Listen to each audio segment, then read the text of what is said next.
Сайн байцгаана уу хүүхдүүдээ? Намайг Амтад Жүрч гэдэг. Бомбог шиг хэлбэртэй улбар шар өнгөтэй амттай жимс.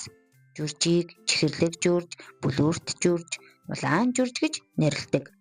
Жүрч нь дулаан орон нар ихтэй газар ургадаг модны жимс юм. Жүрчийн мод нь ногоон өнгөтэй, сайхан үнэртэй байдаг. Манай орны дэлгүүрүүдэд байгаа жүрчнүүд ихэвчлэн гадаад улс орноос ирдэг. Жүрч нь витамин С-гээр баялаг жимсний нэг. Витамин С нь биднийг ханаа томоонаас хамгаалж эрч хүчтэй байлгадаг. Мөн арсыг эрүүл байлгахад тусалдаг. Жүрч нь ус ихтэй тул шингэн сайн охин. Хүүхдүүд идэхэд хамгийн тохиромжтой, өргөр зөөлөн бүтцтэй, дотроо үртэй жимс юм. Жүрчний хальс нь зузаавтар улбар шар өнгөтэй.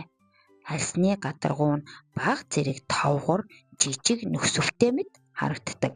Жүрчний хальсыг авмагт дотор нь зөөлөн шүүслэг хэсэг харагдана. Жүрчний амт нь чихэрлэг, эсэглэн хоёрын холимог. Зарим жүрч илүү чихэрлэг, зарим нь бага зэрэг эсэглэн байдаг.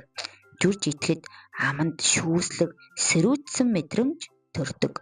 Эрчмүүдийг нэг нэгээр нь авч амандаа хийж идэнэ. Мөн шүүс гаргаж ууж болно. Анхааран сонссон хүүхдүүдээ баярлалаа.